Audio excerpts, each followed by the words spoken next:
Welcome to Aperture. We're in conversation with the people thinking and doing things differently. If you like the podcast, please check out our other content on aperturehub.co.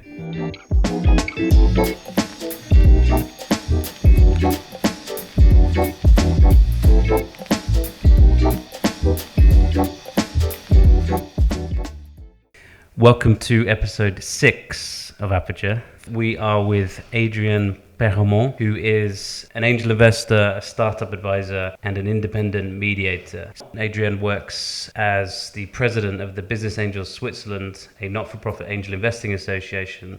It's the oldest one in Switzerland, and before that, Adrienne did many things, including a career in marketing in the consumer goods and luxury goods sector, and she went on to found a company called Transfer Solutions, which was a relocation service based in Neuchâtel, which she sold in 2001. So, Adrienne, maybe we could start by, so you've traveled here today from Neuchâtel. Tell us about Neuchâtel, because it's a relatively large town, right? But it's not one of the most famous towns in Switzerland. What's the appeal of Neuchâtel to somebody who's never been to Neuchâtel? Okay, so first of all, good morning, Ben. Good morning. And thank you very much for inviting me to Aperture podcast. Thank you for accepting the invitation. Neuchâtel is not Zurich, it is not Geneva, but it lies on the biggest lake entirely in Switzerland, the lake of Neuchâtel. So we always have access to the lake, and then in the back we have the Jura Mountains. And Neuchâtel is great to bring up a family. A little frustrating because if you want to do any kind of business and you need to leave Neuchâtel, you always have at least an hour to reach an airport or another big city. So there are no big companies based in Neuchâtel? Yeah, of course we have big companies as well. Which ones? Like Philip Morris, Johnson & Johnson, Celgene, and to name a few. And of course some watch manufacturers, as in Louis Vuitton Watch Group, which tails Tag Heuer. Neuchâtel has also a lot to offer because it is the base for electronic and micro technology. And the EPFL has actually started Micro City, which is part of the EPFL based in Neuchâtel, where they can profit from the expertise of that region, which partly comes, of course, from the watch industry and micro technology in general. When we think about your hobbies and so on, are they lake and mountain orientated? Yes, they are. You've summarized it really well because I like deep sea diving, so I don't do it in the lake, but I will do it in wherever I can. How deep is the lake? Because I know this is a question they ask you when you're trying to naturalize to become Swiss. Do you know the depth of the lake in Neuchâtel? You know, I think that, there are some places where it's at least 150 meters. Wow. I mean, don't quote me on that, but so there are some places. When I get into the lake, that's one of the sensations I have, which, when you're like swimming in the sea and you ease yourself in because it's gradually getting deeper. Mm-hmm. Whereas in the lake, you dive in and it's immediately really deep. I find that freaks me out a bit. Yeah. Oh, that has never struck me. But what's nice about our lake is you can cross it relatively easily with, let's say, a motorboat. And then on the other side, you have sort of sand dunes where you have maybe 1 meter of water and you can go, with your children and play. So, a lot of places are not deep at all. And in the center, it must be pretty deep, yes. So anyway, yes, deep sea diving. And then my other big passion is walking and trekking, walking in the Jura Mountains, but also trekking. And last year I went on a trek to the Ladakh in North India, where the objective was to climb a summit at 6,150 meters. So we did a 10-day trek walking between 4,000 and 5,000 meters, and that was just incredible. And then the summit, at one point I said, that's enough now, at 5,600 meters, and so I turned back. I think it was just a physical limitation, and also I'm very Swiss, so I sort of anticipate and I measure, my efforts, thinking that afterwards I have to get back down. So at one point, but that was really, incredible. Wow. So one thing I didn't say in the intro, but is interesting about your background is that you grew up between here and the US, and then you went on to study in the UK. How was that? How would you compare and contrast the US and Switzerland? I was born in Basel. I went to school in German, and then we moved to the States because my father was working in the pharma industry. So when I was 10, we moved to the States. My parents put me in local school. We came back just before I was 15, went back to German school, then finally ended up doing my A-levels because I had missed too much German and my German wasn't really good enough. Although today, I speak Swiss German fluently. What language did you speak at home? French. I'm French speaking. My parents are French speaking. So grew up in French, went went to school in German and in English. Then after my A-levels, signed up to go to the hotel school, and suddenly last minute realized that actually I was more interested in business management more than the hotel industry. So I decided to go to the UK and went to Buckingham University, which at the time had just been created, was the first private university in the UK, supported by Margaret Thatcher, and maybe a little bit more practical oriented, just really perfect, a lot of international students, and for me it was just fantastic. And why the UK? If you were familiar already with the US, didn't you? At the time, I could have gone to Brown University, Boston. It was very simple. The dollar was 4-1, and my parents said if you go there, then you will probably not really come back so often, and the UK was more reasonable. So it was more for economic reasons. It was a good choice. But your children are now studying in the US or in the UK? In the UK, yes. So it's true that Switzerland has an excellent education system. Having had a very international background, for me, the chance for the children to be able to also have an international experience and see other education systems is an opportunity. So my daughter, actually, she chose when she was 15, she asked to go to boarding school in the UK. So she packed her bags and went to boarding school, and then she stayed to do her bachelor. And and my son, he just did all his schooling in Switzerland and has gone off as well. Wow. And where was it in the US that you lived? So first we lived in New Jersey. Okay. And then we lived in the Midwest, which was Minneapolis, Minnesota. And that was, you asked me, was it, living in the States? As a young teenager, it was just wonderful, and it was very difficult coming back to Switzerland, where it was more of a stiff environment. At school, I came back to school, and the German teacher, he said to me, you do understand, you've been away for 5 years. There is no way I can give you more than so much as a grade, in German, out of almost principle somehow. Whereas in the Anglo-Saxon system, it's more like, okay, let's find a solution, and, you've done great, and let's continue like that, and it's just a little bit less survival. And having said that, you're still a fan of the Swiss education system? Yes, because we have, I think, a very good quality and high-level education system, and what we have, which differentiates us from a lot of other countries, is that students go to university, but we have a whole system parallel, which is what we call the apprenticeship, where you finish school at 16, and then you can go on to learn a trade. You're encouraged to learn a trade, maybe go to a school of commerce, learn, go to a technical school, or more so, prepare yourself to go, we call the haute école, where you can also do a bachelor, and it's parallel to the university, and it's more practical. It's more concentrating on real, maybe business cases, or also engineering schools. And if you want to go into tourism, health, hotel, then you can go to a haute école, which is often more targeted to that kind of business sector. Having said that, so we have only 20% of our students who go to university, and many more who do parallel studies, and we're very strong with that. Instead of, if you compare to France, where children will go on to school until they're 18, even those who don't like school, whereas here, if you're not really academic, you can stop school at 16 and still go on to do what you want to do. And you can continuously move laterally from one to the other. So you can finish school at 16, do a technical school, and then still do what we call a passerelle, which is like a bridge, and then do a maturité, which enables you to go to university. Most of what you just told me I didn't know, so that's great. Is that one of the reasons why unemployment is so low in Switzerland? Because the school system or the education system is providing the skills the economy needs, rather than just pushing everybody to tertiary university education? Yeah, it's also the strong economics of our country, but certainly that we cover more. I would say our young adults are probably better prepared and cover more sectors. Because if the unemployment rate is something it's like almost like nil. But it's below. There's always like frictional unemployment where people there's just a level of unemployment that comes from people switching jobs, and it's below even the frictional level of unemployment you see in most countries. So you're a fan of the Swiss education system because it's much more vocational and much more sort of multifaceted versus most countries. Are you still as big a fan of the UK education system as you were? I am. It's different. Well, even the UK system, you do your bachelor and then usually you go out and you get to work. Whereas on continental Europe, you do a bachelor and then you do a master's, and it's different. So even the UK is relatively pragmatic. You may then go back and do a master's later on, or...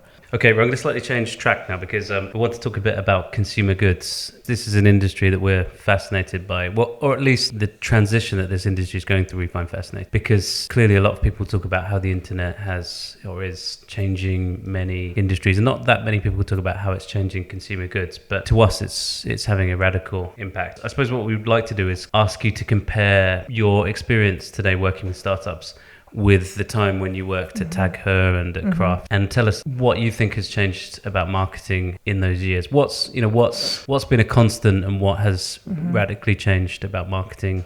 Okay, so I would say the basics of marketing have not changed. I see the startups, they still have to identify their target group, how they're going to go to market, evaluate their barriers to entry, the pricing strategy. So in that sense, the basics of marketing have changed. The tools have changed clearly. And to me, fascinating how you can reach the consumer with just a click through social media and the internet in general. I think we've observed this happening, right? Which is you don't need to have $1 billion marketing budget today to have brands that people would recognize. But I suppose it's almost the converse of that is that theoretically any direct-to-consumer company stands a chance. But I suppose the converse argument is that people's attention span has got shorter and shorter, and we're bombarded with messaging and marketing every day. So for me, it feels a bit like a double-edged sword, which is in theory, anybody can go direct to the consumer because the cost of distribution content is practically zero. Having said that, it's quite difficult for whatever you distribute to actually land with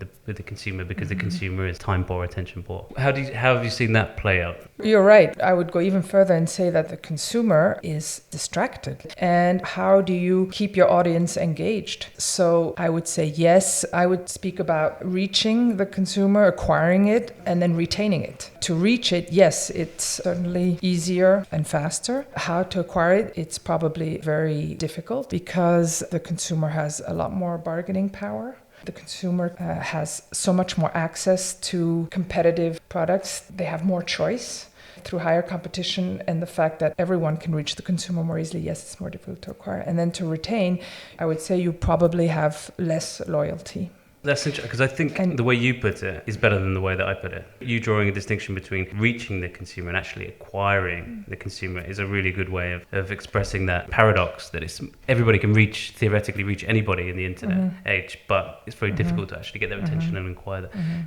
What do you see in terms of tools that used to work and tools that work now for acquiring customers? Well, acquiring the customer is fulfilling a need, if you can fulfill a need. I would say acquiring the customer is, you used to have consumers' full attention because the consumer would go there where he knows that he's going to get the product. Let's say he goes into a store and he wants to buy a watch, then he's there and you have his full attention. Today, he will do his homework at home, shop around on the internet, may then decide, okay, I want to buy, a Tag Heuer, maybe go into a store and buy it. But then after that, you may think you've acquired your consumer. And then it's the retaining also, which is then difficult because Tag Heuer may try and keep your loyalty. But on the other hand, you're on YouTube watching Breitling that is using influencers to talk about their brand. So you're continuously wooed by competition. You worked in the consumer goods industry and you worked in the luxury industry. And it seemed to me that it's intuitively much easier to acquire and retain customers in the luxury industry because, there's a higher barrier to quality there. And I'm just wondering, would you agree with that statement? And then secondly, if we look at mass-produced consumer goods, what's the future? Is there still a place for the mass-produced consumer goods companies and products?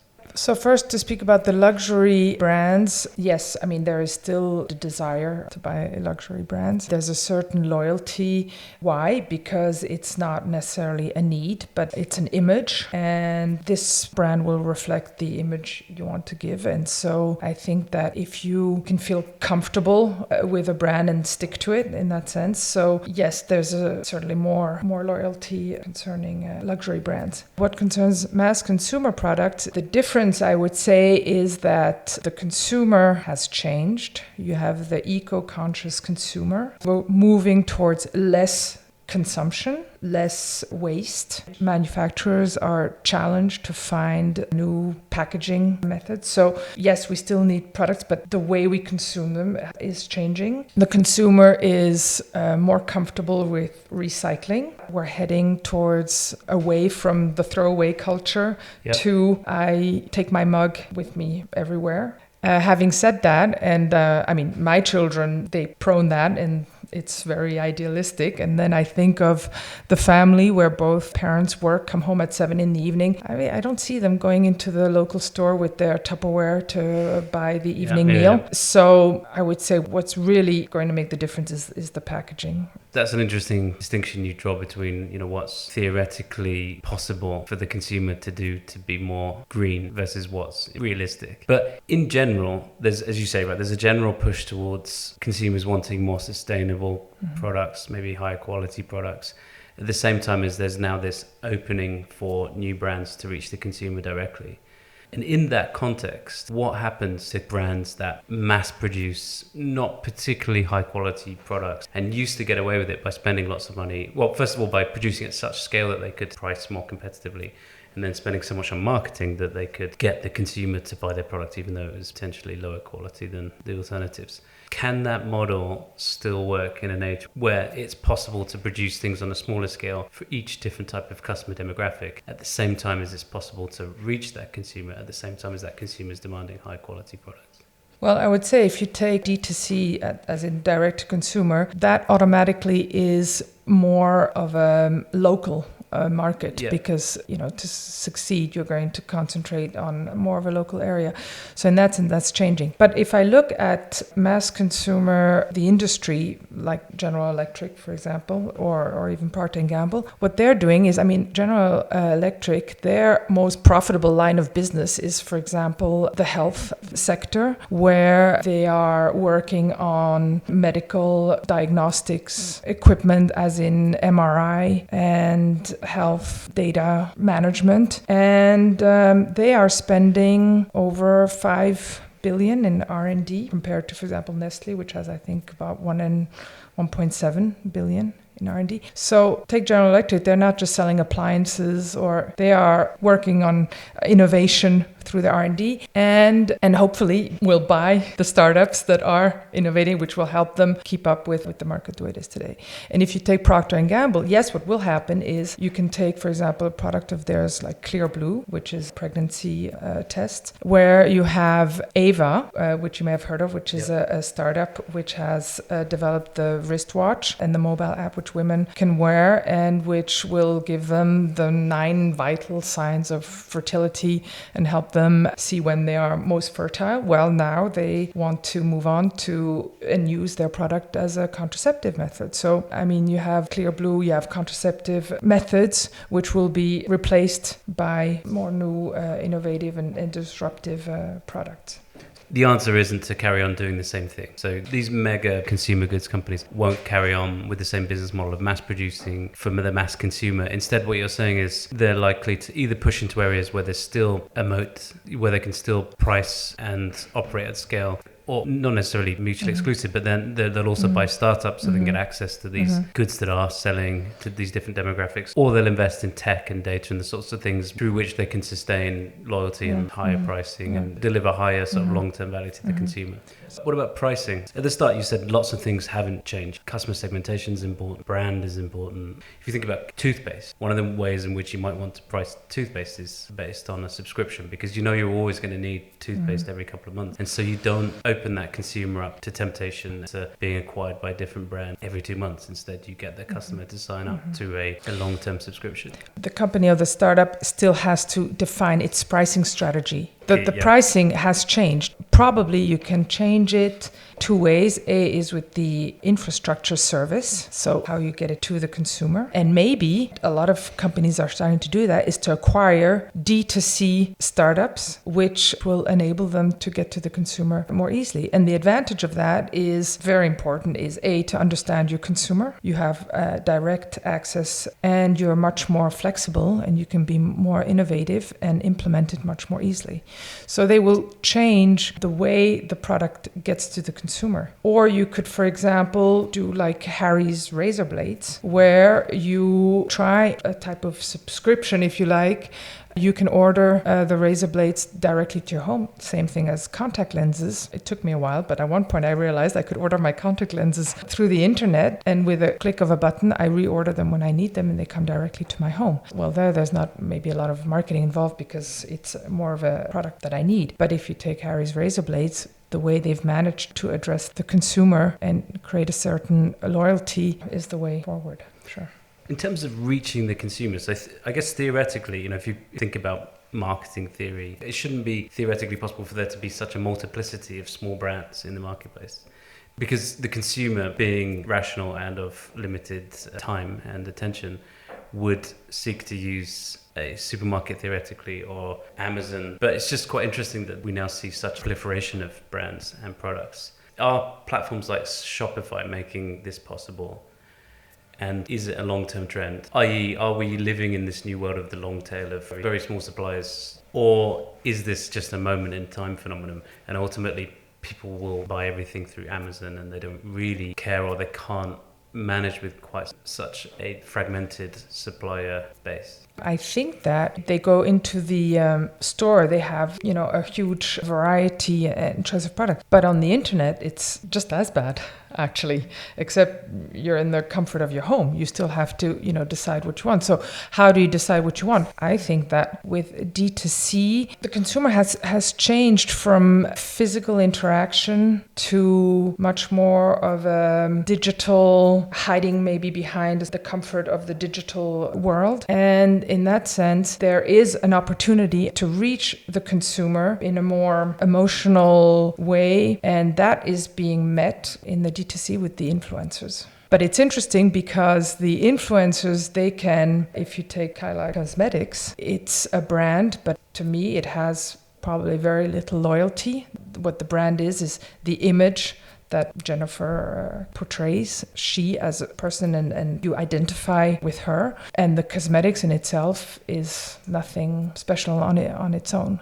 There's two things that you said that I want to pick up on. The first one is around influencers, and the second one is around the emotional pull of brands. So if we start with influencers, why do you think that's so much more important than in the past? So why do you think it doesn't work as well for us to hire famous people and have them market the brand? Why do you think it's somehow sort of more authentic if people pay influencers? Because they're still asking somebody to advocate on your behalf. I would differentiate the influencers, which are George Clooney, which will market, if you like, your brand and give a certain image that you can identify to, and the influencers who are themselves marketing their product and getting their product out, and which is working.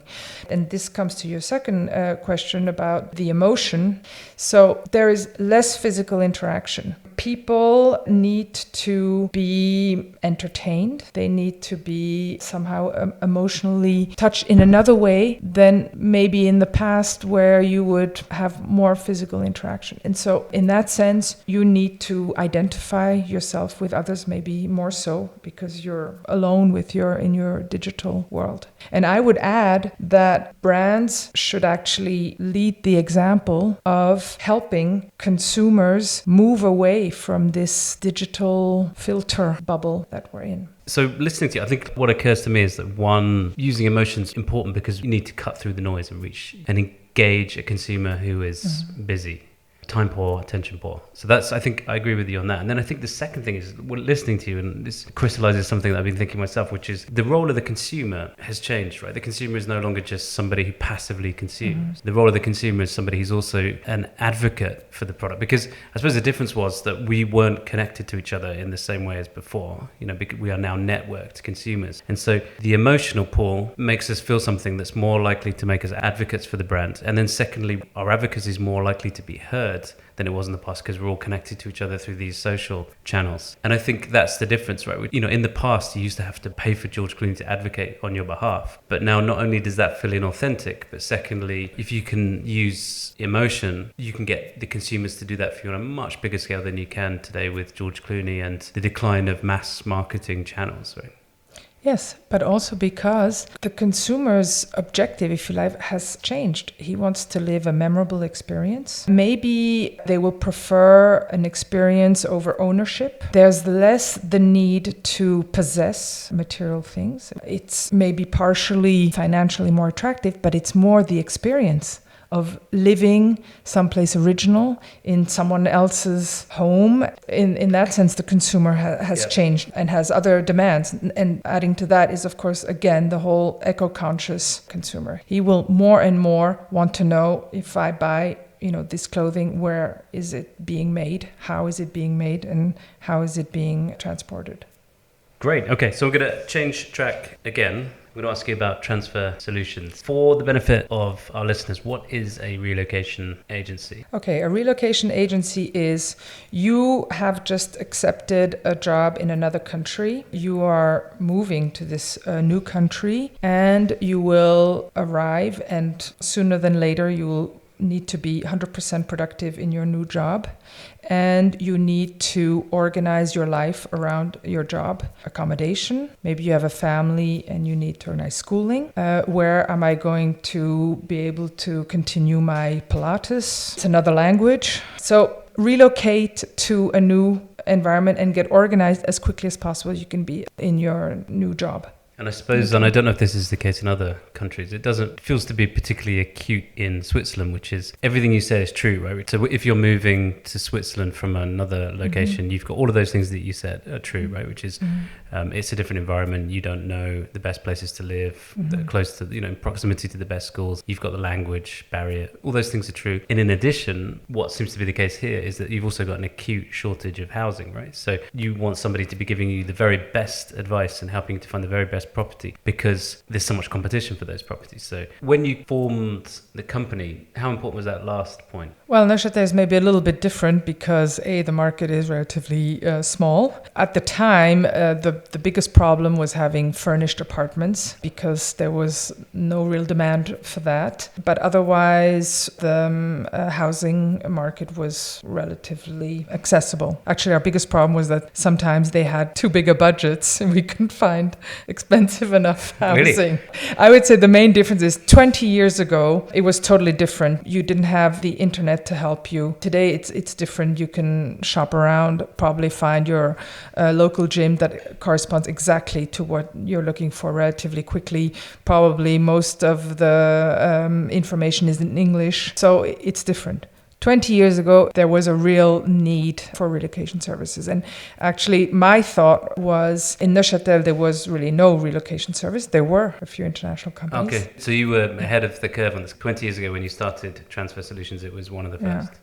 Of course, they had them in Zurich, they had them in Geneva, right. But in Neuchâtel, they didn't have them. And that I really realized because when I then started, so I went very proudly knocking my first company who said, oh, thank you very much, but we're just fine and people love coming to work for us and there's no demand for that. Until they would call back and say, he or she won't sign, please help me. Because the family doesn't want to relocate, they're lost, and this is where we could really make a difference for our client. Our client was not the family relocating, but the company who really wanted that person to come and work for them. And when you launched the company and the years that you ran it, I mean, it coincided with a real boom, right, in companies moving here. Because looking at, I mean, maybe Swiss Romand more than the eastern part of Switzerland, but it seems that there's been a slowdown of multinational corporations moving into Swiss Romand. But the time that you were doing this was a period when lots of companies were moving here for whatever reason. Do you think that you were doing this in exactly the right place and at the right time? Neuchâtel was a little different. In Geneva, you had Procter & Gamble that arrived with about 1,000 employees at one go I think they came from Munich. That was totally different. In Neuchâtel, it was mostly existing companies, but who had trouble convincing foreign employees to come in and work for them.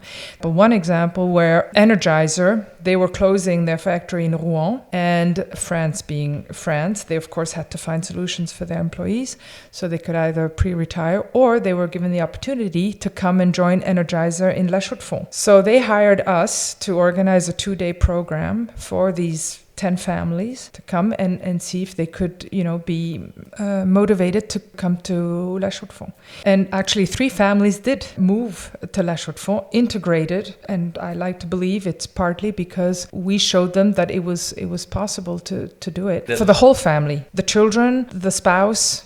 Of course, if you can, let's say you're going to accept a job, you don't know how you're going to convince your spouse, who maybe is giving up their job or doesn't know how he or she will integrate, and then having someone who will show you in a nutshell the benefits of the region and show you that you can be organized and when you have your accommodation where you can get the things you will need. If the person doesn't speak the language, accompany them wherever they need to go. I mean, that makes all the difference. Why did you sell the company? I had to make a decision. I had just given birth to my 4th child at that time, and I was already extending to the Lausanne market as well. Either I needed to find other ways to expand the business because the market just was not big enough. So I could have, for example, offered additional services to the expats, to the company, as in maybe the billing system and what have you. That was one decision. Or the other was, maybe I could sell it to a relocation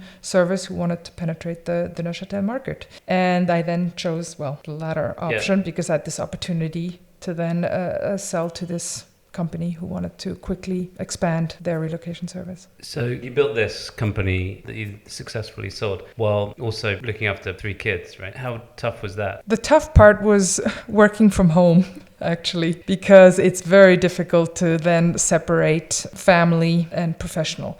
On the other hand, it gives you the flexibility to juggle with both. Of course, I had an au pair girl to help with the children. I would say that I was privileged because I could choose whether I wanted to work outside of the home or have more flexible activities which would enable me to take care of my family. And in that sense, I put my career, per se, on the back burner. It was a choice I made and leads me to today. World where a lot of the parents, they want to have it all, and they could have it all in the sense that now the external structures that exist for the children, daycare centers and canteens. There were no canteens at the time. Your children came home for lunch. Now even in Neuchâtel we have canteens. The fact that there are more government laws that have come out.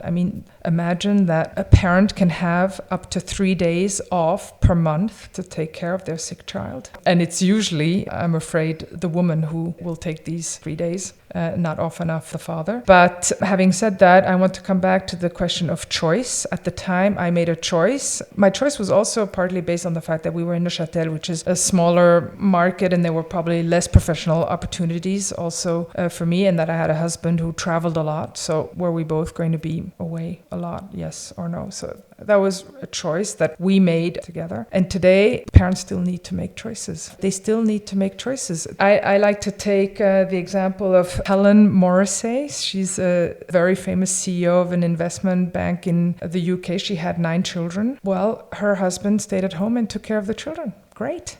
It's a decision, they made together. But you need to make choices. And I think today it's a little bit of I want it all. I want it all. And sometimes, and I think it's negative for the women, they want quotas. They want supposedly the same rights, if not more than the men. Take parental leave. Okay, the women have parental leave. Why not offer parental leave to one or the other? Why should both of them have it? To me, it's a question still of choice, of responsibility, individual you're responsibility. saying that the Transfer Solutions was a business that you could run around your family and the other obligations and responsibilities you had. And if I interpret you correctly, you're saying that versus then and now, the infrastructure that exists to support 2 parents that want to work is much better than it was. So we have canteens, even in Neuchâtel. So you have canteens, you have better childcare, crashes. But you're saying, notwithstanding that, you still need to make these choices about who's going to be the primary breadwinner.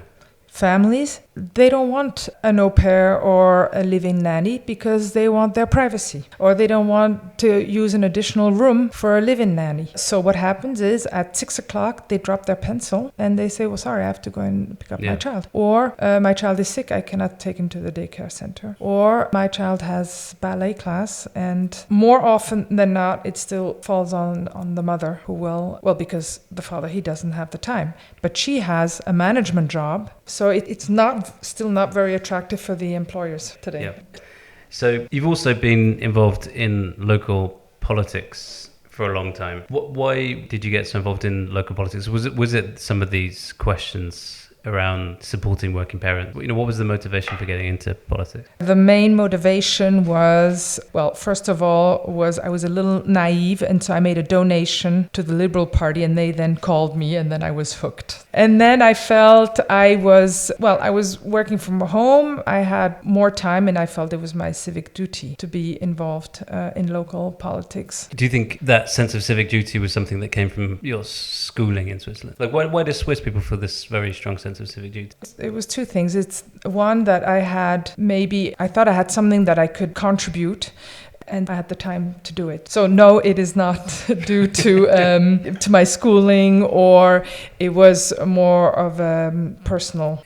Do you think through local politics you can have a bigger impact in Switzerland than you could in, say, the UK, which you're familiar with, or the US, where you've lived, because such a large amount of autonomy is devolved down to the cantons and the communes? Well, it's difficult for me to judge how political systems work locally in other countries. What I can say for Switzerland is I was a little naive because I had seen how other politicians work around me, and I thought, cannot be that difficult. I'm going to go in there. It's like a business. Yeah. We're going to look at it, and we're going to, set it straight, and then no problem.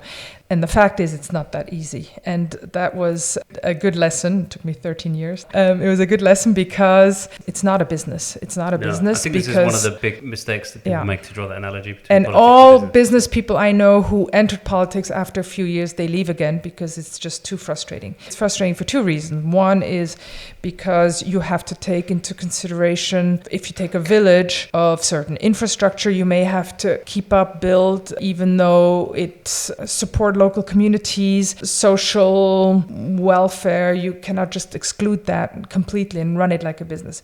The second is that you're continuously confronted by people across from you who don't have the same opinion as you. And you can't just say, I'm the CEO, do what I say. Yeah. No. So it's good to be challenged, but it can be very frustrating as well. Is it fun, politics in Switzerland? And you use the term you wanted to put things right, but I would argue that not from any particular position of knowledge, but it seems to me that very little needs to be put right. And secondly, that I can't imagine it being that exciting, Swiss politics, because maybe I'm wrong, but when I think about Swiss politics, I almost think about, working like utilities, sort of, it just works, it's in the background. Exciting is not the term I would use. Again, the exciting part, if you like, is that you are representing the people who elected you, and so you have a certain responsibility. It's fun when you have the majority. It's less fun when you don't. But I was, for example, in the school commission or in the finance commission. You have to deal with the issues, find solutions, and it is a challenge to try and convince the other parties to see your way. So that can be exciting, yes. Use the term you wanted to put things right. What needs to be put right about Swiss politics? Because it just seems to, those of us that are not that close, that it works. Unlike, right now, for example, Anglo-Saxon political environment. By putting right, what I mean is, but that's of course my opinion, is limiting government regulations, giving the individual and society more liberty, more responsibility. So, which is of course a long-term ideology, and more on a practical basis is not living above your means. The Swiss Germans actually are much better at that than the Swiss French.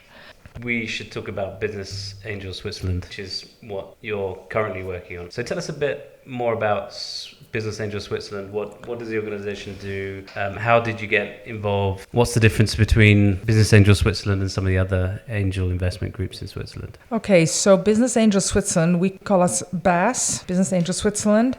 We are a non-profit association with about 90 members in the Swiss French and in the Swiss German, mostly Zurich area. We are members who pay a membership fee, come from all kinds of different backgrounds, could be young retired people, have a legal, financial, a lot of engineering background, marketing, independent individuals who've had maybe successful company that they've sold. We all have one thing in common is we've maybe been lucky, and we want to give back to young entrepreneurs, share our expertise, invest some of our money, and share our networking. So I'm not going to name any other angel investment groups because I don't think you'd probably want me to, but they exist. And in their mission statement and in their day-to-day operations, they sound like BAS. So how would you draw a distinction between BAS and some of the other angel investment groups? I would say there are a few differences. The first difference is that we cover really all sectors. We're not specialized in one sector. So it's life sciences, ICT, a little bit of fintech, not so much, clean tech, so the product and technology sector. Another difference is that we are really a club where I can say we're friends. Yep. We meet, we have a meal together, we listen to startups pitch, we do the due diligence together, we share, we compare, we call, we ask for advice, and the members know each other. And although we then invest individually. So maybe a big difference is we don't put all money together in a common pot, which is then invested. Everyone invests their own money, but we do all of the screening, due diligence, investment process together. And afterwards, we follow the company together. So it's a close-knit community, and I would say that's the difference. Like angel investment group meets social club. In a way, yes. Yep. In a way, yes.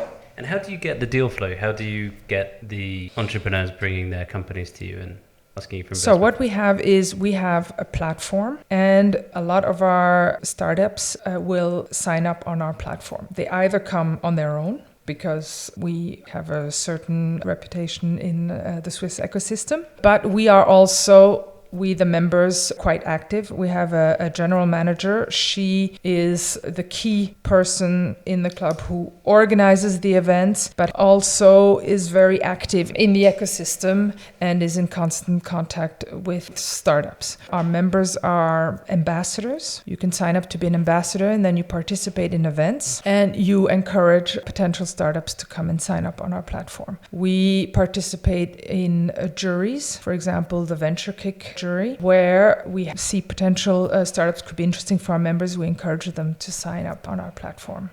Can you point to any great success stories, companies that you've invested in that have big exits or pretty large organizations today? BAS has existed for a little over 20 years and a little over 10 years in the Swiss French. So it's the oldest, but still relatively young. We've had about 6 exits in that period of time, which is 5% of all of our investments, with returns of multiples of between 2.6 and 10-fold multiples. And over between 3 and some of our oldest investments lasted 10 years, which is not surprising for the Swiss market, which has a relatively long life cycle. All in all, we've had about 120 investments. Today, I would say we have a few companies that are hopefully close to an exit. I can mention one, which is called Smixin, which is in the clean tech. So it's a diffuser, which is put in the tap, which enables you to wash your hands with soap, rinse your hands with 1 deciliter of water. So this could be used in all public areas. It's a company which was started 7 to 10 years ago. And now they have CWS, who took a big stake in this company, over 10%, and which is going to help get it to the market. So it's a promising startup. You have to be patient. It's a long go-to-market. That's one of the things in Switzerland. We're like a deep nation, good with product technology. With our engineering schools, we have access to innovative R&D, which leads to products, but it's a long life cycle. I mean, it's like 3 years at headquarters, 6 years go to market, and then the growth is another, 6 to 10 years. When people join as angels, is that something that you have to impress on them, the fact that they need to be very patient, because Switzerland is not like many other markets, which is, I guess, on the plus side, you have fewer failures, but on the negative side, it takes a lot longer for some of these businesses to reach their potential, because we're talking about B2B, typically deep tech. Would you say that's a fair description of Switzerland? It is. And what you could do is try and find or encourage alternate methods of exit possibilities. One would be that when you have the follow-on round and the next investor comes in, that he buys you out. It may be a little bit less of an interesting multiple, but it enables you to get your money back and reinvest it. So it's interesting for the ecosystem. And what we say to the startups, because that's one of our criteria for investing in a startup, is that they have an exit strategy. Exit strategy does not mean that they have to sell their company within so many years. It could be that they will be profitable and buy back our share. And that is maybe a way to shorten the time to exit. And one example is a startup that we invested in, I think it was 2 or 3 years ago, and we've just had an exit now with a multiple of close to 3 times being bought back by the next investor. When you look at the investment market, do you see that as a big gap? So you've got companies where it makes sense for venture capital because these companies will have a clear exit versus those that will go on to be reasonably successful, generate lots of cash. I.e., do you think there's a model to not invest equity but maybe invest debt? And it's not well served by banks because banks like to invest in companies that have a long history of financial records and assets they can lend against, which is not typically the case for a startup. We do invest with convertible loan. We do that. Okay. But the idea is always to have an equity stake at one point. That is the basis of angel investing, is you have a stake in the company. So yes, the question is, how do you then realize your investment at one point? Have you thought about creating a secondary market for those that aren't IPO suitable but would have people that want to get access to those cash flows and dividends? The dividends could be interesting in Switzerland because we don't pay taxes on capital gain. But otherwise, for me as a business, as an angel investor, it's not interesting, no. But maybe. What's the value proposition of BAS versus other angel clubs? If there's competition for angel investing, are there some things that you offer that other angel investing clubs don't? I ask young new members, why did you choose BAS? Well, we looked around, we went to the different angel investing clubs, and we chose to come to BAS because of the way we work together and being able to share the experience, and it makes it more fun. But I wouldn't look at the other angel investing groups as competition at all. Personally, I like to work with them because let's say a startup is looking to raise $1 million. They won't get $1 million from BAS. Our investment rounds vary between 150 and 400. And if you can have another angel investing club who will also, then it's positive for everyone. So I like the idea of working together, and there's enough to go around.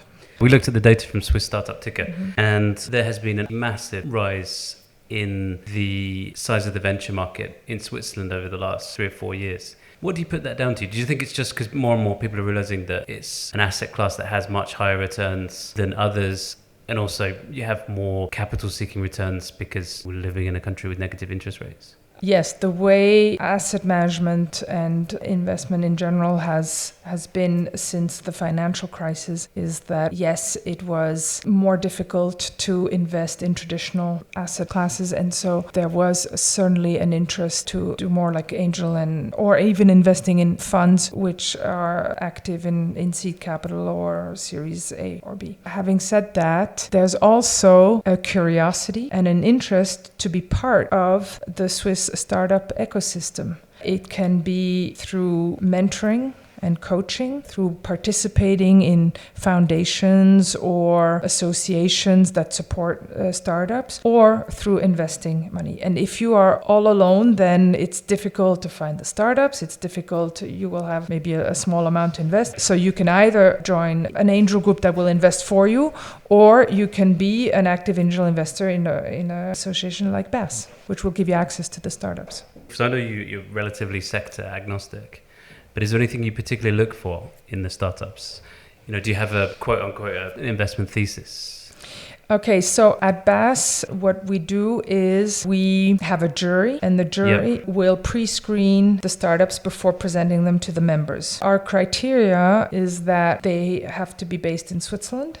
They have to have a disruptive technology. So that is, there has to be an innovation. Services, all that is less so. I mean, unless they have software, something which is innovative, if possible, with an IP. And then they have to have a low valuation and have an exit strategy and offer a place on the board, either as a member or an observer. And if they meet this criteria, then usually there's a pretty big chance that they will be invited to come and present, which does not mean that the members will be interested. So I would say it's the innovation, and it's the team, and it's the valuation, and it's the milestones they set. And for me personally, is the way they manage their cash flow in anticipation of maybe future rounds. And again, we have a long life cycle. So if you have a product, maybe it's disruptive innovation, but it's also risky because maybe you have the prototype. Maybe you don't even have the prototype yet, but then you will have to industrialize it. You have to go to market. And the market in Switzerland is small. So at one point you want to export, which is, of course, more costly than if you were, let's say, already in the States. So all that you have to take into account. And sometimes the startups don't anticipate that enough. How bullish are you about Switzerland as a startup ecosystem? And you can answer that both in absolute terms and also relative to other places if you wish. Switzerland is, I would say, compared to other countries, it's a startup country. The startups are everywhere in Switzerland. It's true that roughly 50% of the startups come from the Zurich and Canton of Vaud region. But then you have 7% in Geneva, 5% in the Zug area. But you have Basel, you have Fribourg. And what's interesting is the entrepreneurs, the startups, they profit from the expertise of our industry. So you will have life sciences, of course, in Basel, but you will have incubators like Biopol in the Lausanne area. Then you will have startups in Saint-Gall. So it's all of Switzerland that is involved in a way, like maybe a region in another country. It certainly seems to be a well-balanced ecosystem in the sense, not many places have such a good coordination between government, specialists and world-beating universities, world-leading incumbent companies, as well as, I suppose, a lot of capital that can be invested. The Swiss startup ecosystem is very dynamic. It's very dynamic, partly because we have our two engineering schools. We have EPFL in Lausanne and we have the ETH in Zurich, which has doubled its researchers in the last 20 years. It attracts a lot of foreign brains. So we have excellent schools. And parallel to that, we have all the parallel engineering schools and what we call the Haute École, the Lausanne Hotel School, Saint-Gall. And then we have the government support, which is very important, is InnoSuisse, that enables startups to have grants linked to R&D, training, mentors, and sometimes not enough matching between the startups and investors. But they have a budget of 200 million, which may seem like a lot. In Israel, it's 1.6 billion. So that's the big problem in Switzerland, is that, there's no money. This was an example of government support. But if you look up how much is being invested, last year was about 1.4 billion. And in the States, it's 155 billion. We are certainly more risk averse, but probably Europe in general, and I would exclude London. Internet companies will probably never really develop the same way in Europe as they do in America and in China. That's partly due to a lack of expertise. So yes, if you take Switzerland, we have created the foundation in Martigny, the IDIP, which is specializing in AI, has started a master's in AI, works together with the EPFL. Great, and it's good. And if they can develop the research and development, it's good. But if they are any good, they will most probably leave. So why? It's partly because of the funding. And if you take the US as an example, they're less risk averse and they just invest faster and more. What would be either your one piece of advice or your one request from the different stakeholders within the Swiss startup ecosystem? So let's call them entrepreneurs, investors, and universities and policymakers? I would say that for the stakeholders, the ecosystem is to develop, on the one hand, the link between the startups and the investors,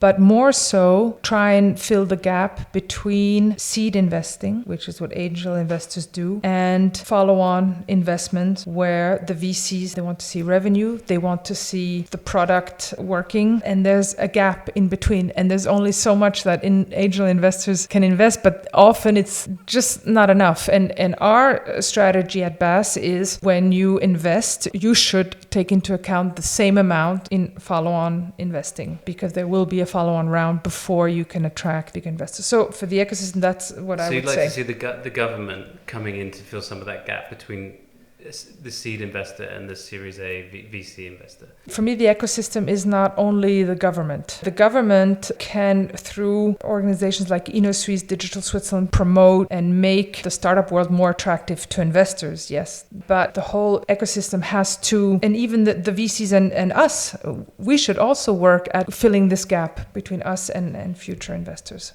So it's not just the government. Entrepreneurs, keep your valuations low. Why? Because you will most probably need follow-on rounds. You will have set your milestones, but you will have your product development, your go-to-market will have taken longer than you think. You may need an additional round. And if your valuation is too high, you will spend too much time trying to get this funding you cannot get because you're not generating revenue yet and you're not far enough advanced in your product development. And a down round is always frustrating for everyone. So I would say keep your valuations low and think cash. All along, you will need, if you don't have cash, you don't have a business. And if you need to concentrate on getting more cash, then you're taking away your energy from your business. And for the investors, angel investing is exciting. It can be very rewarding, but it's very risky. And you need to diversify and you need to set an amount that you could basically lose.